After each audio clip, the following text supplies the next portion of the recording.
MM dan para guru sekalian yang sempat hadir pada hari ini. Hari ini kita sudah memenuhi undangan dari Ibu Eka Supriyasi MPD dalam acara diseminasi budaya positif di sekolah di SMP Negeri 3 Rantau Bayu, yang merupakan tugas dari salah satu tugas dari calon guru pemula angkatan 9. Puji syukur kita hadiratkan kepada Allah SWT karena berkat hidayahnya kita berkumpul di sini memenuhi undangan Ibu Eka untuk melaksanakan kegiatannya yang insya Allah mudah-mudahan lancar tanpa suatu halangan apapun sampai dengan selesai.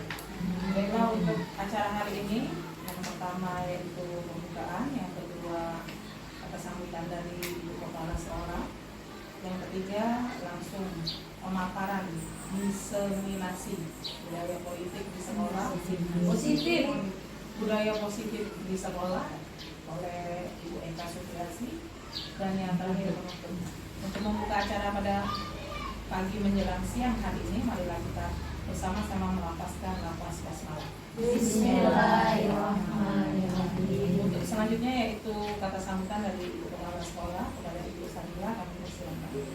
Terima kasih. Assalamualaikum warahmatullahi wabarakatuh. Waalaikumsalam warahmatullahi wabarakatuh. Puji syukur karena Allah Subhanahu wa taala kita hari ini dapat berkumpul memenuhi undangan Ibu Eka, salah satu CDP dari SMP 3 Rantau Bayu. Nah, di sini mereka akan memaparkan budaya positif di sekolah. Jadi sebagai peserta yang mengikuti acara ini, kita mendengarkan dan kita nanti kalau ada yang belum jelas atau bagaimana, tanyakan langsung dengan mereka. Jadi sebagai guru CGV, kita mendukung sepenuhnya kegiatan mereka. Jadi diharapkan nanti akan menjadi motivasi bagi guru-guru yang belum mengikuti atau yang belum lulus dari CGV tersebut.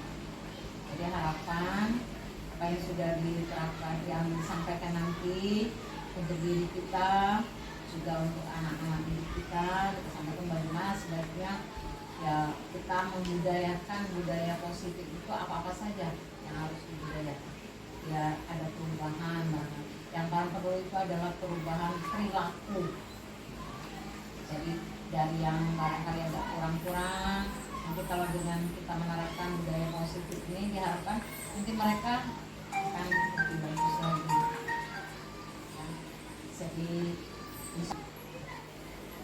Jadi apa yang sudah disampaikan, insya Allah kita bisa melaksanakannya. Jadi harapan yang paling utama ini, saya sebagai kepala sekolah di sini mengharapkan adanya motivasi untuk guru-guru yang lain yang belum lulus dari CGP ini. Jadi ini ada yang angkatan ke-11, insya Allah barangkali seluruh guru yang belum lulus ini lulus semua. Jadi SMP kita, nah gurunya CGP semua, guru penggerak semua. Jadi barangkali belajar itu lebih bagus. Nanti ada kelompok belajarnya. Jadi bukannya guru saja nanti yang pintar, tapi siswanya. Dan cara mengajar itu barangkali nanti lebih bagus lagi. Itu saja barangkali yang Ibu sampaikan. Kurang Bu, mohon maaf yang berlimpah saja. Wassalamualaikum warahmatullahi wabarakatuh. Waalaikumsalam warahmatullahi wabarakatuh. Terima kasih untuk sambutannya Ibu Sadila. Untuk acara selanjutnya yaitu pemaparan materi yang akan langsung disampaikan oleh Ibu Eka Supriyasi MPD. Kalau Ibu kami persilakan. Terima kasih kepada moderator Ibu Indrawati SPD. Bismillahirrahmanirrahim. Air beriak, tanda tak dalam. Airnya tenang seperti berlian. Izinkan saya memberikan salam kepada para hadirin sekalian. Assalamualaikum warahmatullahi wabarakatuh. Waalaikumsalam warahmatullahi wabarakatuh. Yang saya hormati Ibu Kepala Sekolah SMP Negeri 3 Rantau Bayu, Ibu Dr. Andes Fadmila MM. Yang saya hormati rekan-rekan guru sekalian. Yang saya hormati staf tata usaha dan pegawai SMP Negeri 3 Rantau Bayu. kita panjatkan kehadirat Allah Subhanahu wa taala karena atas rahmatnya, atas ridhonya, nikmat karunia, kesehatan, waktu dan kesempatan yang sudah diberikan kepada kita sehingga kita bisa berkumpul pada hari ini pada saat jam istirahat dalam rangka diseminasi budaya positif di sekolah. Sholawat beserta salam tak lupa kita haturkan kepada Nabi besar kita Muhammad Sallallahu Alaihi Wasallam, manusia agung pilihan Allah yang insya Allah jika kita senantiasa mengumandangkan sholawat kepadanya di yaumil akhir nanti kita kelak akan mendapatkan syafaatnya. Amin. Baik rekan-rekan sekalian, teman-teman sekalian, saya berdiri di sini bukan berarti saya paling pintar atau saya paling hebat, tidak. Tapi saya di sini ingin sedikit berbagi praktik baik, yang mana ini merupakan salah satu tugas modul 1.4 yaitu berbagi praktik baik dengan rekan-rekan yang ada di sekolah. Mengenai apa? Mengenai budaya positif di sekolah. Saya harap apa yang akan saya sampaikan ini nantinya bisa sedikit membuka pemikiran, membuka pemahaman, sekaligus menambah ilmu bagi rekan-rekan sekalian. Karena di sini sedikit banyak saya sudah lebih tahu terlebih dahulu dibandingkan rekan-rekan sekalian. Harapan saya sama seperti harapan dari Ibu Kepala Sekolah. Kalau saya sekarang angkatan 9, maka saya berharap teman-teman sekalian nanti bisa terjun juga di CGP ini di angkatan berikutnya. Karena rasanya itu luar biasa mengikuti kegiatan ini. Ilmunya banyak sekali. Pemikiran-pemikiran yang dulu kolot itu lambat laun itu terbuka. Oh ternyata yang saya lakukan selama ini salah. Oh ternyata seperti ini. Nah jadi sesuai dengan konsep yang diberikan oleh Ki Hajar Dewantara bahwa sebagai seorang guru tugas kita itu mengajar, mendidik, menuntun, bukan menuntut. Dan kita juga harus belajar sesuai dengan kodrat zaman. Jadi kalau sekarang zamannya sudah menggunakan IT, ya kita juga belajarnya harus pakai IT. Mau tidak mau dan suka tidak suka memang kita harus seperti itu. Nah, kalau sekarang musimnya CGP dan CGP itu memberikan efek yang positif, ya apa salahnya untuk itu? Cuma saran saya ketika ingin mengikuti teman-teman sekalian meminta izin dengan kepala sekolah itu pasti. Dan yang kedua adalah meminta restu dan itu dari keluarga yang ada di rumah. Karena artinya apa? Kita akan banyak sekali kegiatan-kegiatan yang kita lakukan yang mungkin menguras waktu, menguras tenaga, dan sedikit menguras perhatian kita kepada keluarga. Nah, kalau suami, anak, orang tua mendukung, lanjutkan. Tapi kalau mereka belum mendukung, beri pengertian, beri pemahaman supaya mereka juga paham. Oh ternyata ini memang positif. Sekali lagi saya ucapkan terima kasih untuk waktunya, untuk kesempatannya sudah bisa hadir pada diseminasi pada kesempatan kali ini. Baik, sebelum kita mulai ke materi yang cukup padat, ada 8 hal yang ingin saya sampaikan dan kita explain dulu. Oke, silakan berdiri. Semangat ya, jadi bukan hanya siswa yang ekspriki tapi gurunya juga ekspriki. Oke. Kalau saya kasih jempol seperti ini, Bapak Ibu bilang oke, 3 kali. Kalau saya bilang tangan saya seperti ini, Bapak Ibu menjawab siap, 3 kali ya. Nah, kemudian kalau saya seperti ini, gerakan saya seperti ini, Bapak Ibu menjawab mantap. Seperti slogan sekolah kita yaitu mantap. Oke, saya mulai dan saya yang meragakan, Bapak Ibu yang pandai mengatakannya ya. Fokus dan konsentrasi. Oke. Mantap. Siap. Mantap. Siap. Oke. Terima kasih. Harus fokus dan konsentrasi. Ngawasi geraknya. Nanti kita coba expliking yang lain. Oke, baik. Slide pertama ada 31 slide yang akan saya jelaskan. Banyak tuh ya. Ini tentang budaya positif di sekolah. Nah, apa yang terbersit dalam pemikiran Bapak Ibu, teman-teman sekalian, budaya positif? Apalah yang ada di pikiran? Oh, budaya positif. Oh, Ibu Eka mau cerita tentang budaya positif.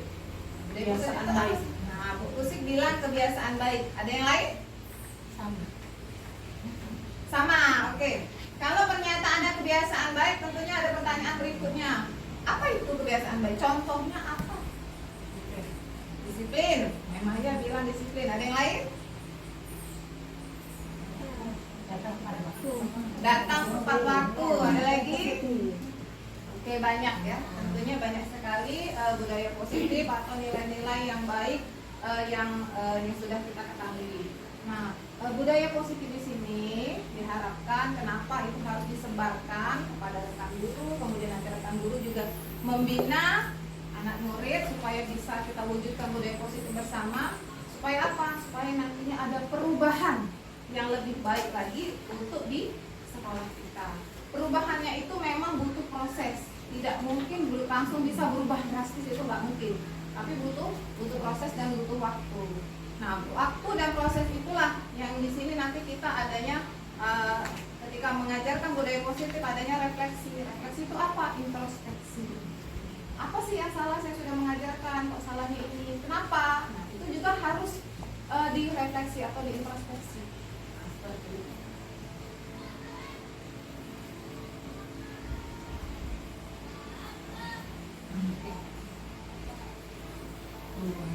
Nah, ini konsep inti budaya positif. Nah, ini ada 8 poin yang akan kita bahas pada hari ini. 1, 2, 3, 4, 5, 6, 7, 8. 1, perubahan paradigma belajar. 2, disiplin positif, itu instrumen. Yang ketiga, nilai kebajikan.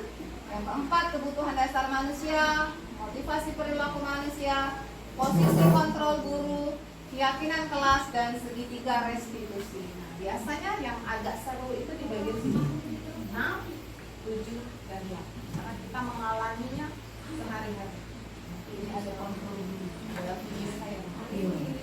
Ini ada yang ada 8 ya. Perubahan paradigma belajar. Apa sih paradigma itu? Paradigma itu apa? Paradigma. Terobosan. Memang ya bilang terobosan, benar. Perubahan paradigma belajar. Jadi perubahan atau terobosan cara kita memandang tentang belajar dan mengajar. Pembelajaran dengan paradigma baru merupakan pembelajaran yang dirancang berdasarkan prinsip pembelajaran berdiferensiasi. Apa itu pembelajaran berdiferensiasi? Pembelajaran berdiferensiasi itu adalah pembelajaran yang fokus pada kebutuhan murid. Jadi sesuai dengan kebutuhan murid. Makanya kemarin di awal tahun ajaran baru kemarin kita sempat melakukan asesmen diagnostik ya, itu untuk melihat yang mana yang kinestetik, yang mana yang visual, yang mana yang audio. Kenapa dikelompokkan seperti itu? Karena itulah kebutuhan mereka. Mereka butuhnya belajar secara audio, dikelompokkannya audio. Mereka butuh belajar secara visual, dikelompokkan yang visual. Itu juga dengan yang kinestetik. Nanti akibatnya pembelajaran diferensiasi ini apa? Peserta didik belajar sesuai dengan kebutuhannya, berdasarkan tahap perkembangannya, dan kemudian untuk mewujudkan profil pelajar Pancasila. Ada berapa profil pelajar Pancasila? Ada 6. Ada lagunya kan? Nah, bagaimana lagunya? Belajar Pancasila, beriman dan bertakwa pada Tuhan yang Esa, dan berakhlak mulia, berkening dengan global, gotong royong mandiri, kreatif dan bernalar kritis. Itu ada gerakannya kan? Ya. Nah, apa gerakannya? Oke, kita nyanyi dulu, tegak dulu.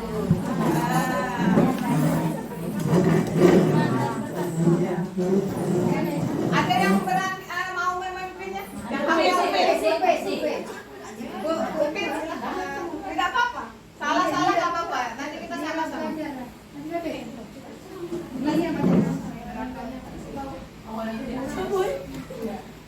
Kita mulai 1, 2, 3.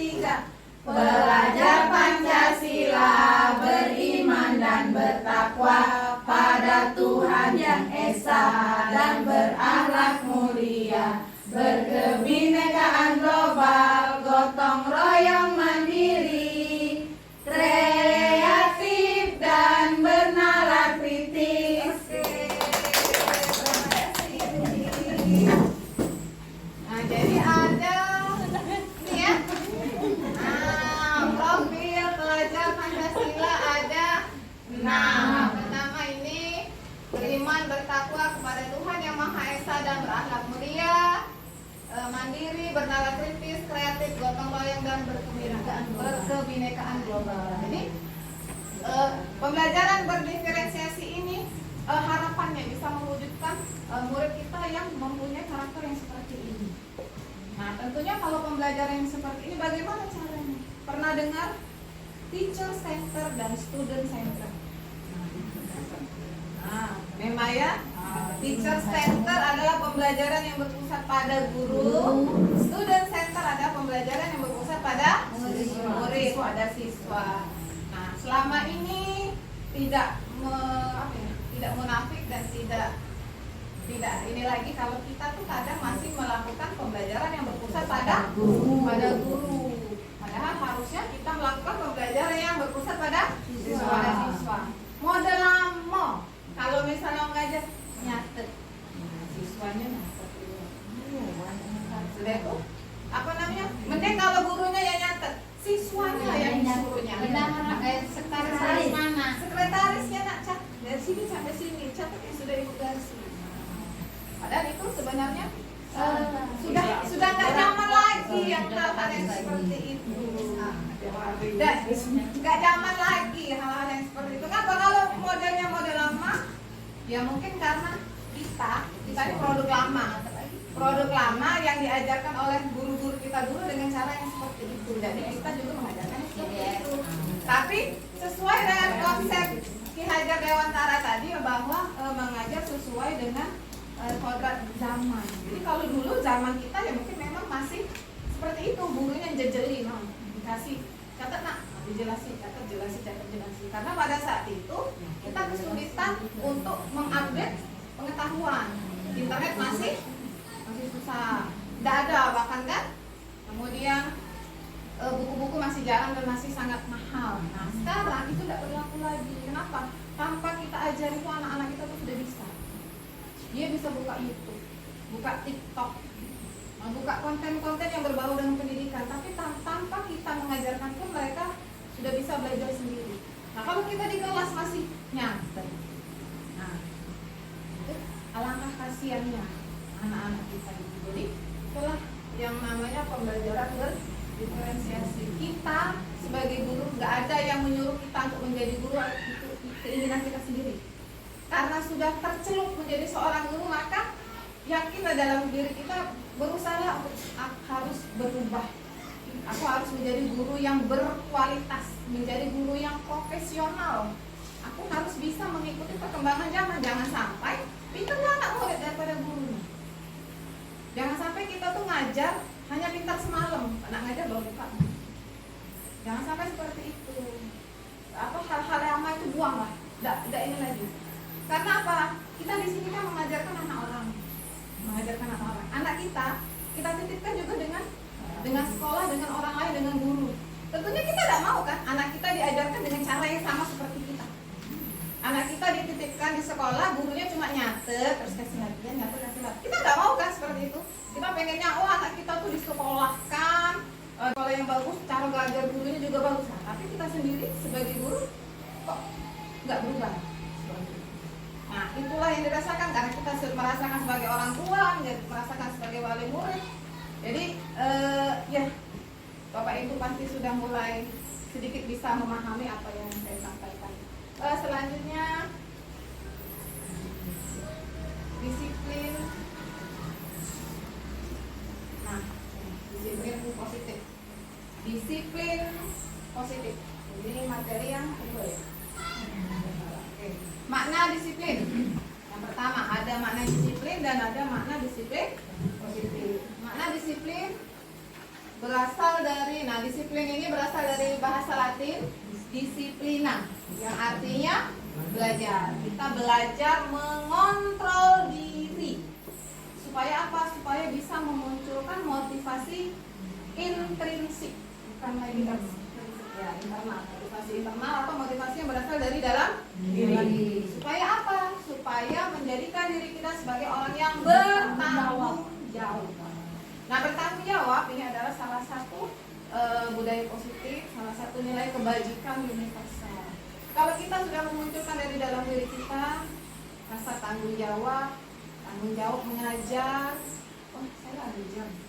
Nah, kali ini jam sekian, berarti jam sekian harus sudah sampai supaya tidak terlambat.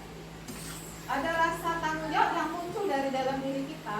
Nah, itu nanti bisa membentuk kekuatan disiplin itu sendiri. Jadi memang tidak kepala sekolah mau ngomong, teman mau ngomong, kalau dari dalam diri kita yang tidak bisa memunculkan motivasi itu, ya dia sama saja. Banyak ceramah-ceramah, seminar-seminar yang kita ikuti, webinar, pelatihan diklat yang kita ikuti, kalau kita tidak bisa memunculkan motivasi internal itu dari dalam diri kita sendiri, maka percuma. Nah, seperti itu. Jadi memang harus memunculkan dulu motivasi internalnya. Motivasi internal yaitu tanggung jawab. Oh, aku sudah dikasih kesempatan menjadi seorang guru di sekolah ini. Aku sudah dikasih nikmat, dikasih rahmat dari Allah untuk bisa ngajar di sini. Aku harus bertanggung jawab. Itu memunculkan dulu dari dalam diri kita sendiri. Makna disiplin positif artinya apa? Membentuk kontrol diri, yaitu belajar untuk mencapai tujuan yang mulia. Tujuan mulia di sini mengacu pada prinsip-prinsip mulia yang dianut oleh seseorang. Nah, ini sebagai pendidik kita memiliki tujuan pada murid kita agar memiliki disiplin diri, agar dengan cara memunculkan motivasi internal dalam diri mereka, sehingga mereka bisa bertanggung jawab terhadap tindakan yang mereka lakukan sesuai dengan nilai kebajikan universal untuk perubahan perilaku yang lebih baik. Nah, ini yang permasalahan yang agak sulit, memunculkan motivasi internal pada murid. Memunculkan motivasi internal pada murid itu bagaimana? Seperti apa? Nah, kita nggak bisa merubah siswa kalau kita sendiri tidak berubah. Kalau kita sudah memberikan contoh yang baik, kita sudah memberikan teladan yang baik, anak murid pasti akan mencontoh. Itulah yang namanya guru itu digugu dan ditiru. Kita nyuruh mereka nggak terlambat masuk kelas, tapi kita sendiri terlambat masuk kelas. Kita nyuruh mereka berpakaian rapi, tapi kita sendiri tidak berpakaian.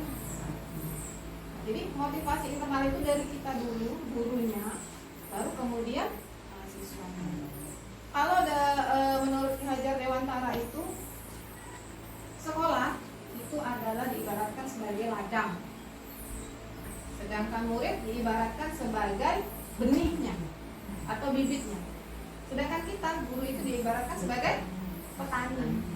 Kita punya bibit unggul, tapi kita petani tidak bisa memanfaatkan bibit unggul tadi. Apa yang jadi? Rusak bibit. Ada bibit yang kurang unggul, biasa aja, B aja. Tapi karena kemampuan kita, kita berusaha bagaimana caranya supaya bibit ini menjadi bibit yang unggul, dipoles, dikasih mungkin vitamin, dikasih pupuk, disiram dengan air yang pas, diawasi, diamati, lama-lama bibit yang tidak unggul tadi akan menjadi bibit unggul. Saya pernah ikut webinar, pembicaranya itu salah satu pembicaranya itu adalah mantan kepala sekolah SMA 17 Palembang. Bapak itu bilang, saya mantan kepala sekolah SMA 17 Palembang. SMA 17 Palembang tidak ada yang tidak tahu. Bagus, luar biasa, mantap, prestasinya banyak, anak-anaknya, ya seperti itulah kita sudah tahu. Tapi itu tidak memunculkan kebanggaan tersendiri bagi dia. Kenapa? Karena memang sudah disaring terlebih dahulu. Memang mereka sudah menyaring produk-produknya bagus. Ada tesnya, dipilih yang peringkat sekian sampai sekian, yang nilainya sekian baru masuk. Kemudian bayarannya sekian, menghasilkan nanti sarana prasarana sekolah itu yang bagus. Itu kalau mereka berprestasi, ya itu biasa aja. Nah, kata dia, saya tidak terlalu bangga katanya, karena memang kami memiliki itu semua. Nah, yang saya banggakan adalah misal di pedalaman, di Lebong, di Karangagung Ilir, di tempat teman saya itu. Sinyal susah, listrik sering mati lampu, banyak buaya di pinggir sungai, keterbatasan yang luar biasa, tapi bisa menorehkan prestasi itu adalah yang mantap sekali. Jadi itulah yang harusnya kita yang harus ada di dalam diri kita. Kalau kemarin pernah kita bahas permasalahan sekolah kita, apa yang harus kita lakukan? Jadi yang pertama kali harus berubah itu adalah gurunya. Gurunya berubah, cara ngajarnya berubah. Supaya apa? Supaya nanti ada cerita Dari anak, oh enak masuk SMP itu gurunya itu menyenangkan. Ngajarnya itu pakai joget-joget, pakai nari, tidak bosen. Masuk nggak sih? Tanpa kita promosi gencar-gencaran, anak sendiri yang mau ngomong dengan orang. Tapi kalau kitanya masih B aja, ya B aja, nanti ya seperti itulah. Mungkin ini sebenarnya jadi refleksi buat kita, jadi renungan buat kita. Hadirnya yang mungkin bisa dibilang saingan kita itu untuk membuka hati kita, membuka hati kita bahwa selama ini mungkin kita terlalu nyaman, terlalu santai, enak di posisi nyaman. Nah, ketika ada gencatan seperti ini kita kelabakan, bingung. Allah juga mungkin memberikan menurunkan penyakit COVID itu mungkin membuka pikiran kita para guru. Selama ini santai-santai ngajar di kelas pakai metode lama. Ketika COVID dilabakan, mana ngajarin? Harus pakai apa? Nah, situlah mulai pelatihan diklat luring, daring. Ada pembelajaran dengan menggunakan teknologi segala macam. Mungkin Allah itulah membuka peran. Oh, guru itu harus melek. Ini loh menghadapi tantangan zaman yang kita hadapi sekarang. Ini kan anak-anak dengan generasi Z, Gen Z kan. Nah, itu ya kita harus menghadapinya dengan ilmu, tidak sembarangan mengatasinya. Oke, baik. Ini selanjutnya nilai-nilai kebajikan. Nilai-nilai kebajikan itu apa? Nilai kebajikan adalah nilai yang disepakati bersama tanpa membedakan suku, agama, ras, bahasa maupun latar belakangnya. Jadi dia mau dari Jawa, dari Sumatera, mau dari Papua, itu tidak ada. Jadi kita mengenyampingkan itu, mau agamanya Kristen, Protestan, Hindu itu tidak dikesampingkan. Begitu juga dengan latar belakangnya. Mau dari orang miskin, orang tidak punya, mau dari anak pejabat, kita kesampingkan. Nah, nilai-nilai kebajikan yang sesuai dengan itu tuh apa aja? Nah, ini profil belajar Pancasila. Beriman, bertakwa kepada Tuhan Yang Maha Esa dan berakhlak mulia, berkebinekaan global, gotong royong, mandiri, kreatif dan bernalar kritis. Nah, ini selanjutnya People Primary Years Program. PYP ini sikap murid ada ini.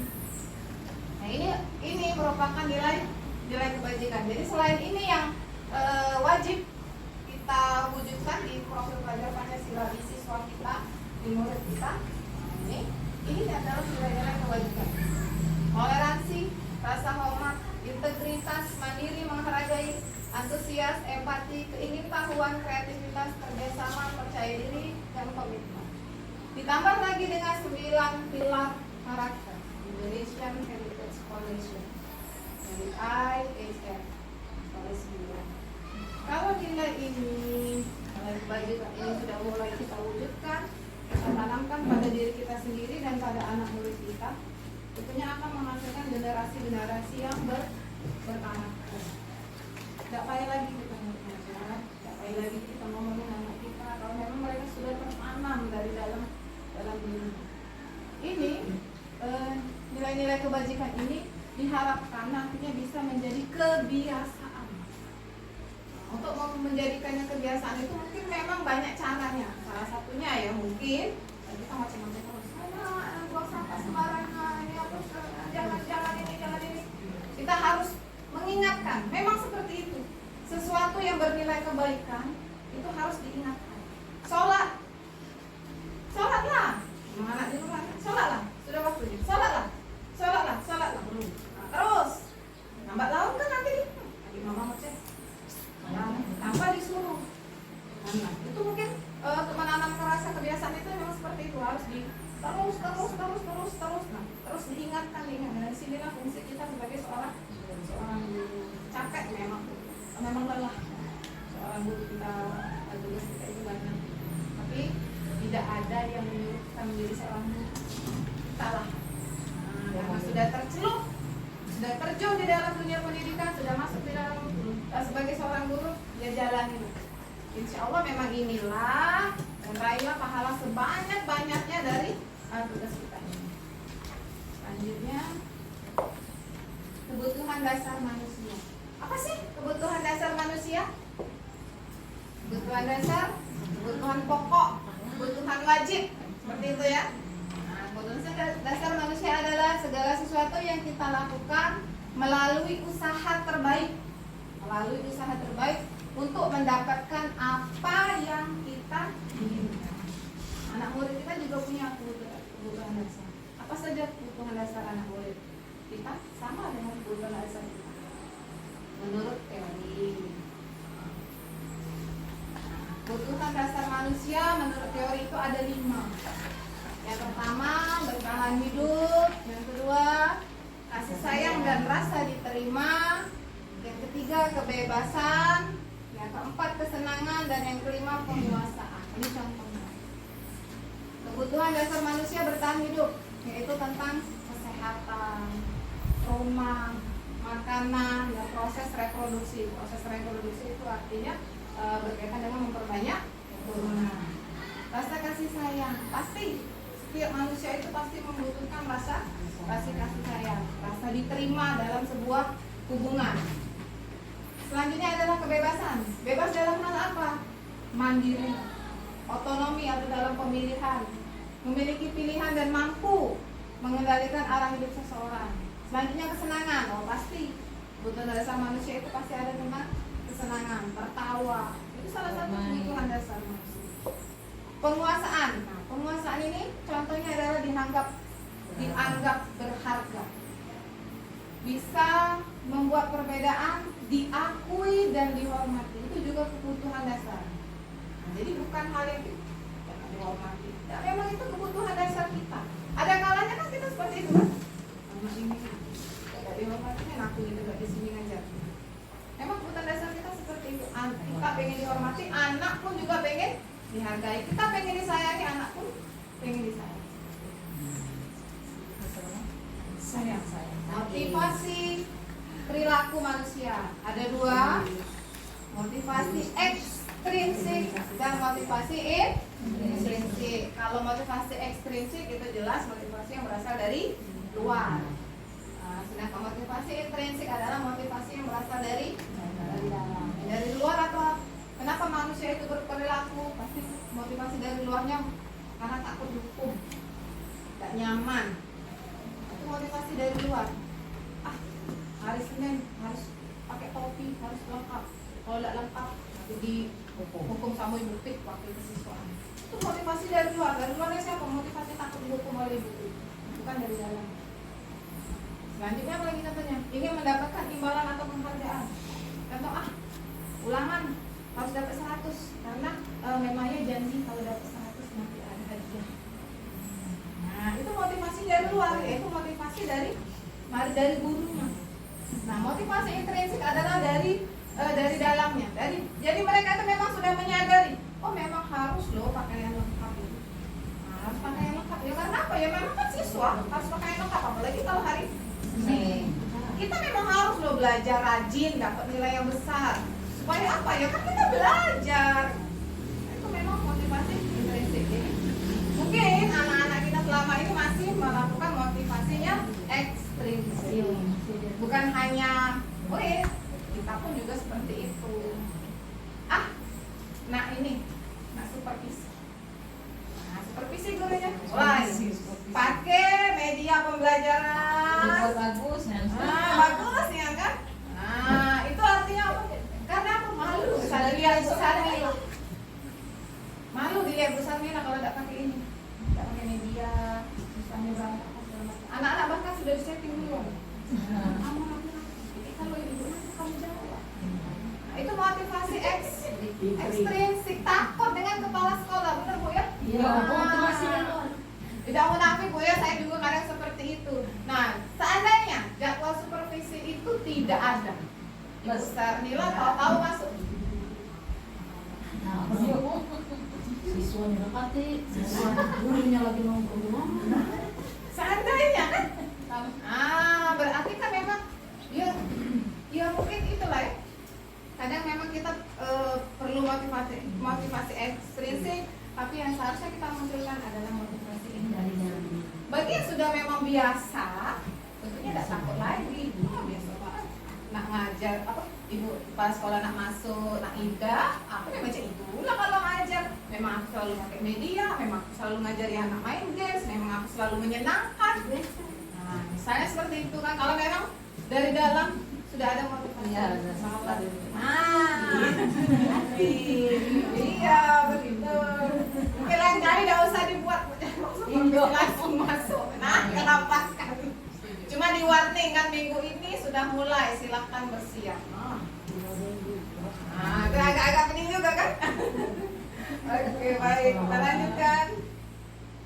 Hukuman, konsekuensi, dan restitusi. Apa perbedaan antara tiga ini?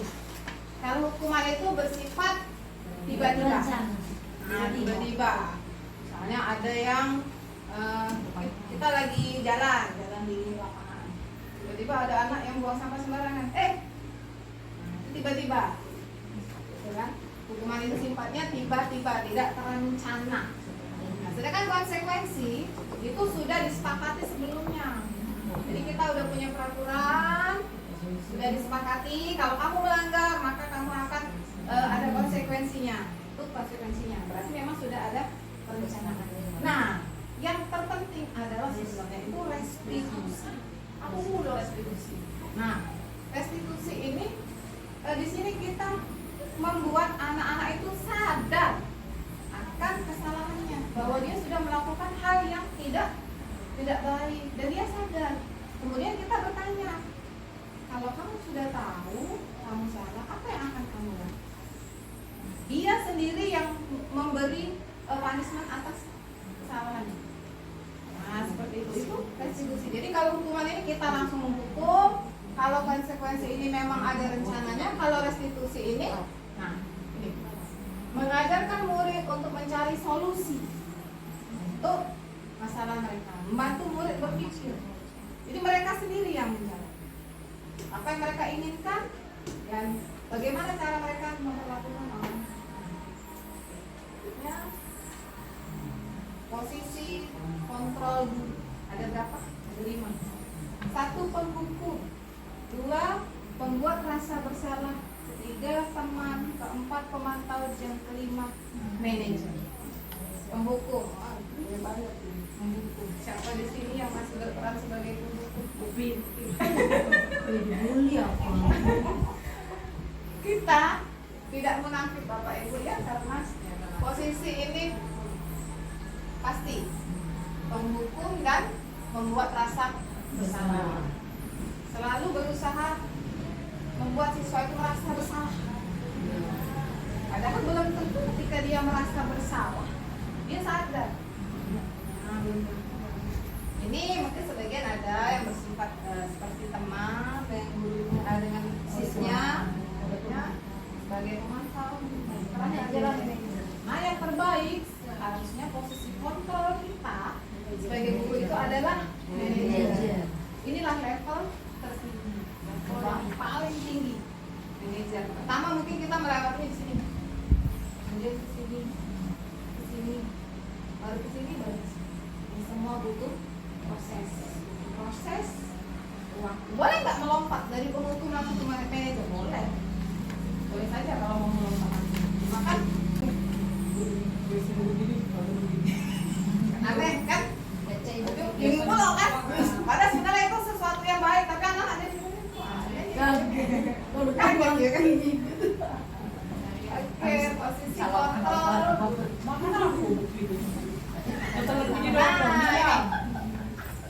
Contoh penerapan posisi kontrol. Jadi dari 5 posisi tadi, saya berikan contoh satu-satu. Yang pertama, ini kasusnya siswa tidak melakukan piket umum. Guru yang berperan sebagai penghukum, adanya suara tinggi, matanya melotot, jari nunjuk-nunjuk. Hei kamu ya, terlambat lagi, selalu datang terlambat. Kapan bisa tepat waktu? Marah. Harus ngempuk. Nah, ngempuk. Bawah apa bambu? Di kalangan. Di kalangan. Hei masuk. Sudah masuk, jangan istirahat habis. Itu posisi penghukum. Jadi kalau kita masih pakai nada tinggi, pakai bahasa tubuh melotot, jari nunjuk-nunjuk. Nah itu artinya posisi kita masih berada di posisi yang hukum, posisi yang pertama. Saya rasa semua guru se-Indonesia Raya, mungkin sedunia itu juga pernah mengalami dan berada di posisi ini. Gak apa-apa, kita kan berproses. Selanjutnya, contoh yang membuat rasa bersalah. Nah, tadi kan bagaimana suaranya malas, halus, agak sedih. Cicak sedih kan bukan suara. Lesu kan? Ini kan? Adik, kamu ini bagaimana sih? Kan sudah janji sama ibu. Oh, masih terlambat. Nah, sudah mulai tenang, tidak kayak tadi kan? Tadi ini sudah mulai tenang. Kenapa sih kamu senang sekali mengecewakan ibu? Rasanya gimana gitu kamu tuh mengecewakan ibu terus? Jadi anak-anak sampai kayak gitu.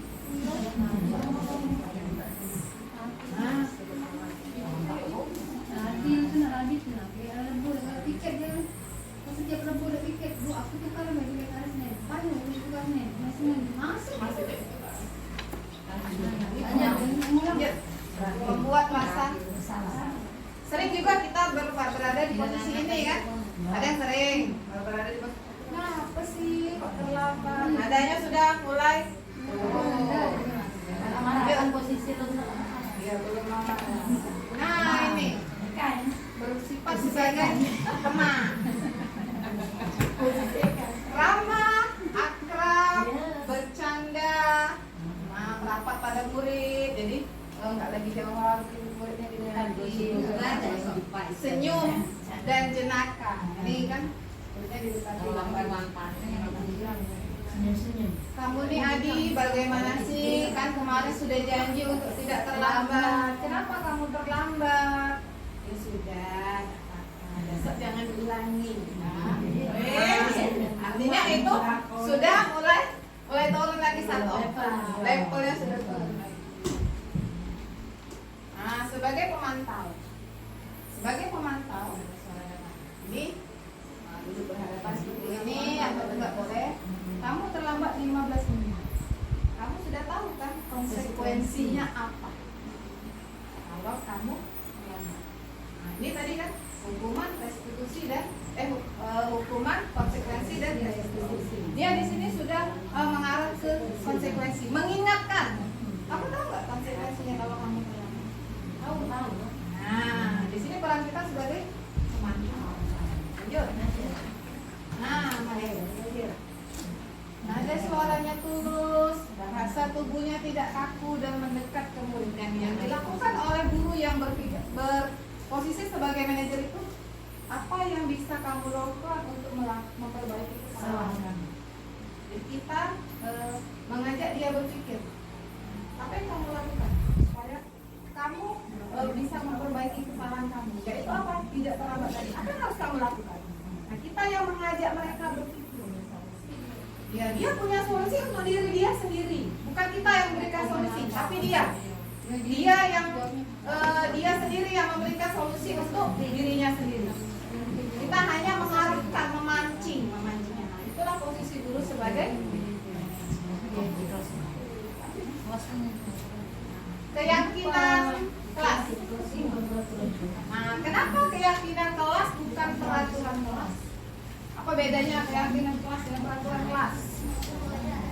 Keyakinan kelas dan peraturan kelas, apa bedanya? Nah, keyakinan kelas itu apa? Peraturan kelas itu apa? Nah, ayo. Kalau selama ini kan yang kita bahas itu adalah peraturan kelas. Kelas 9A, peraturannya seperti ini. 9B, peraturannya seperti ini. 8A, 8B, dan 7A, peraturannya seperti ini. Nah, ini sekarang bahasannya bukan peraturan kelas, tapi keyakinan kelas. Apa bedanya? Keyakinan kelas dengan peraturan. Kalau peraturan kelas itu biasanya langsung dibuat oleh guru yang bersangkutan. Peraturan kelas 1, tidak boleh makan di dalam kelas. 2, jangan buang sampah sembarangan. 3, terus. Keyakinan kelas itu adalah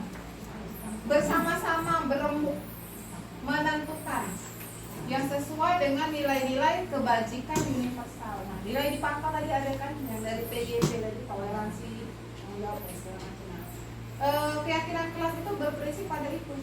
Dan keyakinan kelas itu diawali dengan kalimat positif. Jadi jangan membuat lagi peraturan tidak membuang sampah sembarangan. Ganti dengan kalimat yang positif. Buanglah sampah pada tempatnya atau pada kotak sampah.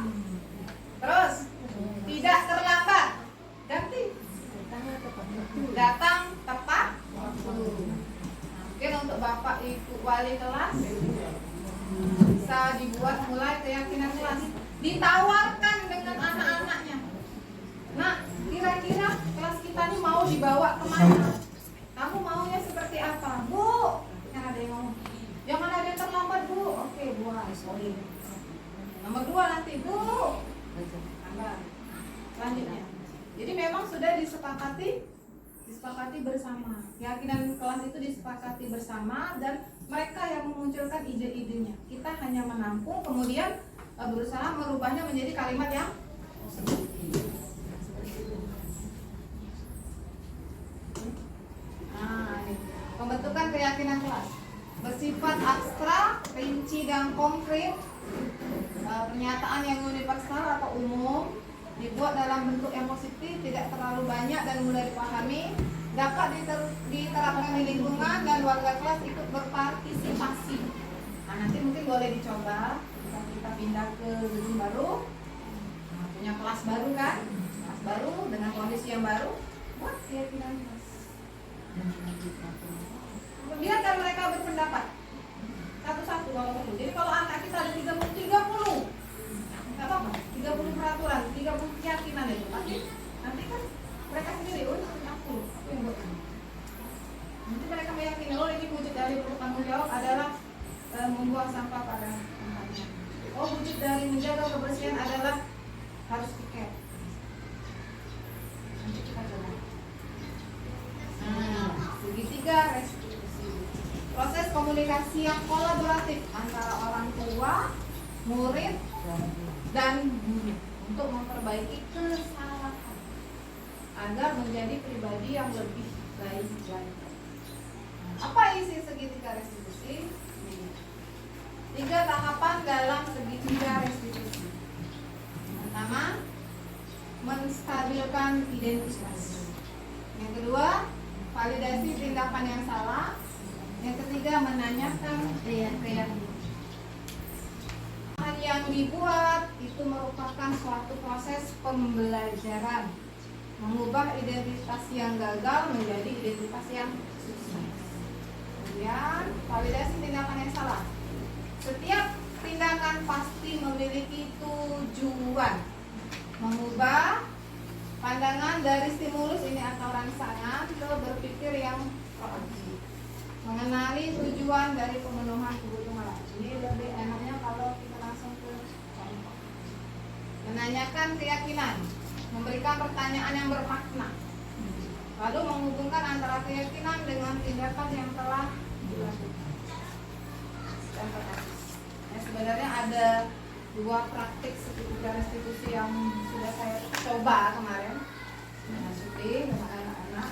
Ini contohnya, Yirin sering tidak piket kelas dengan alasan terlambat datang ke sekolah, sehingga Yirin marah ketika diingatkan dengan temannya. Dia yang terlambat, dia yang tidak piket, tapi dia yang marah. Nah, karena dia tidak mau disalahkan. Ini skenario-nya ya. Nah, skenario-nya kita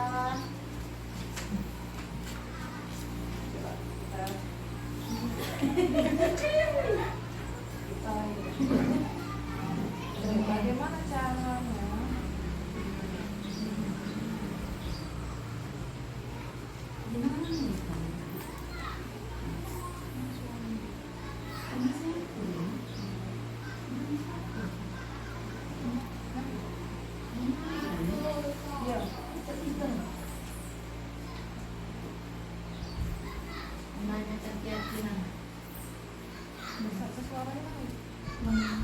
Suara Bu Dewi suara. Speaker.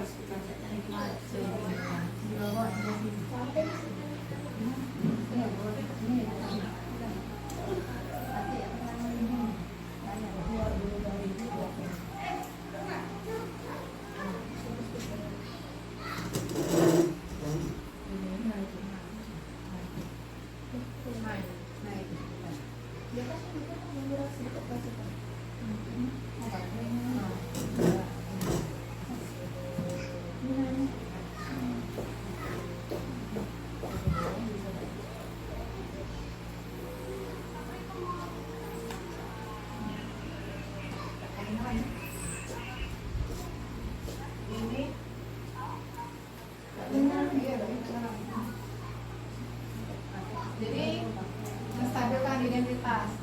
Kita ke ininya dulu. Slide-nya yang percakapannya. Nah. Jadi menstabilkan identitas. Jadi karena si Irin tadi terlambat dan tidak tiket, tapi dia malah marah-marah. Kita panggil anaknya. Kita panggil berdua di tempat yang tidak ramai kalau bisa. Jangan sampai diketahui oleh guru yang lain, karena biasanya anak itu malu. Ini kan percakapannya adalah diri mengucapkan salam, kemudian guru menjawab salam. Tapi jangan langsung dijudge, kasih basa-basinya dulu.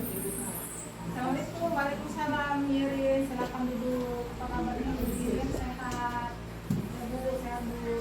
Irin tahu kenapa dipanggil? Nah, itu kan? Tidak Bu. Jadi aku tidak tahu kalau dipanggil Ibu. Terus kita jawab, Ibu dapat laporan. Kalau Irin tadi kata temannya marah-marah di kelas. Kenapa? Ya Bu, saya marah. Ini kan?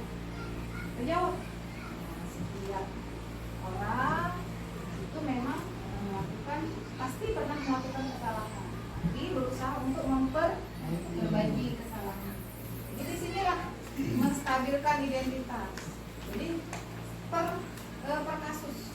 Jadi setiap kasus kita selalu bilang iya nah, wajar manusia itu salah, wajar kalau kamu itu kadang-kadang terlambat, wajar. Tapi kalau keseringan itu bukan wajar lagi, biasa. Sekali dua kali kan wajar kalau kita terlambat, tapi kalau teman terlambat kan tanda tanya ada apa.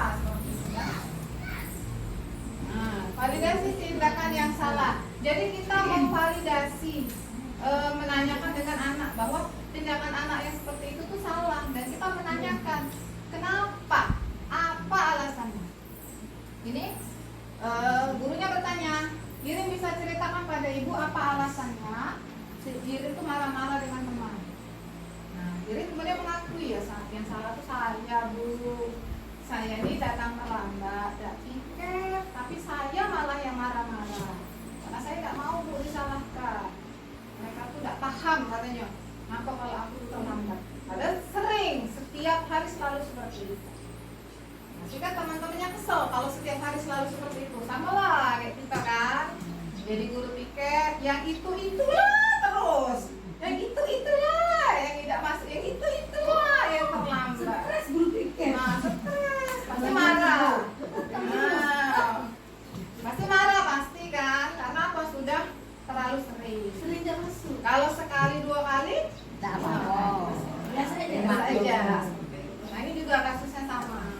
Nah mungkin dia nanti dipanggil seperti itu kan. Nah nih, nah pada tahapan menanyakan keyakinan kita bertanya, masih ingat nggak anak itu dengan kesepakatan kelas? Kalau misalnya kita ada kasus kita tanya, masih ingat nggak dengan tata tertib kita? Nah masih ingat nggak dengan janji siswa? Nah mungkin poin janji siswa itu harus dibacakan ketika bicara supaya anak tuh ingat. Nah seperti itu. Dan ingat poin janji siswa tadi dibuat dalam kalimat yang positif. Masih Bu, yang mana yang kamu langgar? Poin yang bagian mana yang dilanggar? Kita mengarahkan, nanti dia jawab, oh Bu aku ini melanggar menjaga kebersihan kelas. Jadi memang dia yang Tahu, kita melanggar. Kamu melanggar tahu, yang kamu melanggar tahu, Bu. Penting nggak menjaga kebersihan kelas? Penting, Bu. Kemudian bersedia memperbaiki kesalahan? Bersedia. Nah, apa yang akan kamu lakukan? Saya akan bangun pagi, Bu, supaya saya bersedia. Oke, ini yang kita lakukan pada tahap menanyakan. Jadi ketika ada masalah dan kita janji siswa yang mana yang dilanggar, gitu kan? Penting nggak kira-kira yang ini? Jadi dia mulai merasa, oh, boleh kita mungkin ini bisa diterapkan pelan-pelan. Jadi nggak lagi yang kita marah-marah ya, karena mungkin di sini ya PR besar buat kita karena kita sedang dalam permasalahan yang cukup serius. Oke, dari sinilah Seriusnya ini udah serius banget. Bukan Merinding, genting sudah di ujung tani tuh. Apa Pak Awit itu kan merinding saya ya. Merinding. Jadi memang mungkin ya dari kita sendiri yang berubah, cara kita ngajar, cara menghadapi siswa. Jadi kalau di program guru penggerak ini memang luar biasa Bapak Ibu. Saya tuh ngerasa ya Allah. Ya perasaan sudah bagus ya, Nes? Iya. Termasuk ketika kita memberi penghargaan kepada siswa. Itu sebenarnya banyak perdebatan kemarin antara rekan kami dengan instruktur. Kalau memberikan penghargaan itu juga mempunyai dampak yang negatif. Dampak negatif memberi penghargaan itu bisa sesama mereka. Ada yang gitu. Yang itu nanti Ibu-ibu, yang itu lah terus yang dapat. Itu nggak tahu keseharian di sana. Nah, menimbulkan dendam dan iri. Kemudian nantinya jadinya jadi bukan memang benar-benar merasa apa ya, intrinsik tadi. Jadi itu sudah motivasi ekstrinsik.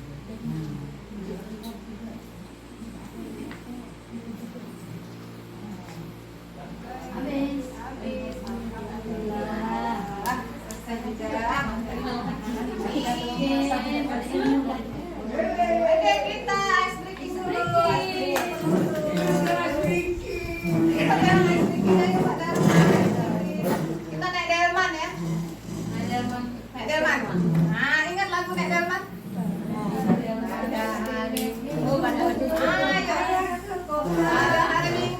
Pada hari Minggu ku turut ayah ke kota.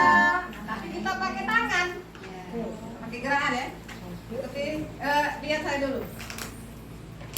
Pada hari Minggu ku turut ayah ke kota, naik delman istimewa, ku duduk di muka, ku duduk samping Pak Kusir yang sedang bekerja, mengendari kuda supaya baik jalannya. Tutik taktik tutik taktik tutik taktik tutik taktik tutik tak suara satu kuda. Nah, coba bisa kan melatih konsentrasi. Yang kanan dulu apa yang kiri dulu? Yang kiri dulu apa yang kiri dulu? Turut ayah ke kota. Oke, kita main. 1, 2, 3. Pada hari Minggu ku turut ayah ke kota, naik delman istimewa, ku duduk di muka, ku duduk samping Pak Kusir yang sedang bekerja, mengendari kuda supaya baik jalannya. Ayo Bu, tutik taktik tutik taktik tutik taktik tutik taktik tutik tak suara satu kuda. Oke. Ada satu lagi. Ini boleh dipakai sebelum ngajar. Sebelum ngajar, jadi anak-anak tes dulu hijau goyang, punya goyang-goyang mana enggak apa-apa. Iya, kamu nih. Ingat. Ini pendek ya. Ini pendek, ini panjang. Ini pendek, ini panjang. Ingat lagu Dua Mata Saya? Dua mata saya, hidung saya satu. Oke, saya ubah. Pendek, pendek, panjang, panjang, panjang, pendek. Pendek,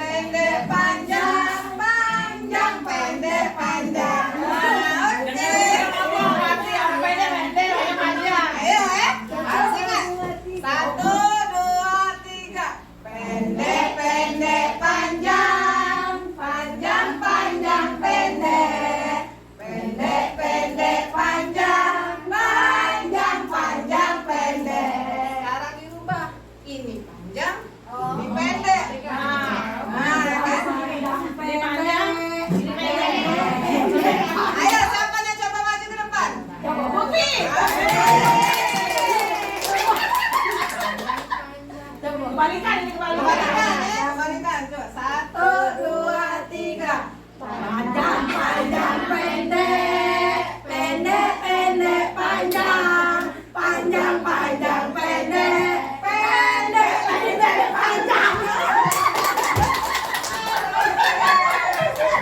Alhamdulillahirrahmanirrahim. Baik, terima kasih untuk perhatian teman-teman sekalian. Saya tutup dengan pantun. Burung nuri terbang tinggi, terbang mengejar burung dara. Kita akhiri acara hari ini. Semoga kita sehat dan bahagia. Satu lagi, membeli roti di warung Pak Latif, bertemu dengan Bapak Sudarma. Demikianlah pemaparan tentang budaya positif. Semoga bermanfaat untuk semua. Amin. Happy Sukaisi jualan es batu. Terima kasih. Wassalamualaikum warahmatullahi wabarakatuh. Waalaikumsalam warahmatullahi wabarakatuh. Silakan kembali ke moderator. Oh iya. Demikianlah tadi ya pemaparan yang sudah disampaikan oleh Ibu Eka Supriyasi MPD. Mudah-mudahan apa yang yang dipaparkan tadi menjadi motivasi untuk kita semua menjadi lebih baik, memberikan semangat kita untuk selalu memperbaiki diri. Apabila kita menjadi semangat, kreatif, mudah-mudahan tahun depan kita akan mendapatkan siswa yang lebih banyak. Amin ya rabbal alamin. Baiklah, kita tutup acara pada siang hari ini dengan membaca lafaz hamdalah. Saya selaku moderator mohon maaf apabila ada kata yang salah dan hanya kepada Allah saya mohon ampun. Bila taufiq wal hidayah. Wassalamualaikum warahmatullahi wabarakatuh. Waalaikumsalam warahmatullahi wabarakatuh.